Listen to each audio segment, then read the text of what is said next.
Kayleigh McEnany destroys stupid CNN anchor Chris Cuomo. It was a one-way game in which, of course, the stupid anchor lost. Let's take a look at it together. So let's just tick through some of these things. I didn't understand the Puerto Rico play. I know he gets hit, he hits back. You know I don't accept that rationale, not from a president of the United States.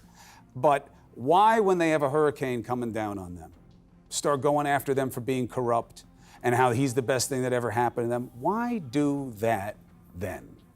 Because he's fighting for the people of Puerto Rico by calling out the corrupt politicians. I think it speaks for itself when there are 375 public corruption convictions over a 10-year period. We have a hurricane coming. There were misused funds last time around. We don't want to see that happen this time around. And this president delivered the largest FEMA response effort ever in the history of FEMA to Puerto Rico. So these corrupt politicians must use these resources on the people, bottom line. All right. President Donald Trump announced $13 billion in aid Friday to repair years of hurricane damage to Puerto Rico and pledged to rebuild its economy, forgetting his past harsh treatment of the island and its leaders as he seeks favor with Puerto Rican voters in the United States, especially in the highly volatile state of Florida. Trump has spent much of his administration accusing Puerto Rican officials of corruption and incompetence, and he has opposed spending to rebuild the power grid and other infrastructure that was destroyed by Hurricane Maria in September 2017.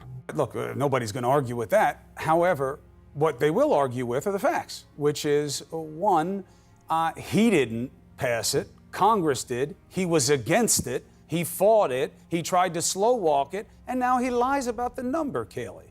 He keeps coming up with this 90-plus number. You know it's nowhere near that. Why? Why not just tell the truth?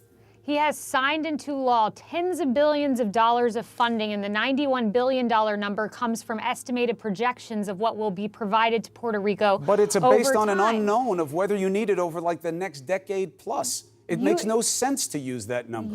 You're entirely missing the point, though, that this was the largest FEMA operation in the history of this country, the longest air mission in the history of this country, the biggest disaster distribution operation in the history of this country to Puerto Rico. Aren't you missing the point that it is well known? Well, how is she wrong?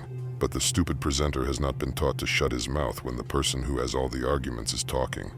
Puerto Rico has been hit hard by various storms. Today, my administration is providing the largest aid in history to rebuild Puerto Rico's electrical grid and education system. We are providing $13 billion, Trump said. That he fought people wanting to do more for them and that they are not even near to back on their feet and they're a part of this country and it's on his watch?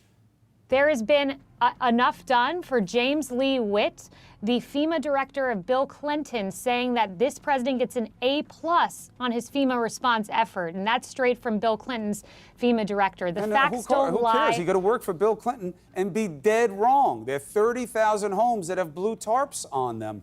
They had people losing power today for no good reason. Thank God Dorian wasn't anything meaningful to them. Not yet, anyway. We'll see what happens on the back end of the storm. But I just don't get it. Why does he talk about a place that's part of this country that way? Why would he talk about swapping it for Greenland? Why?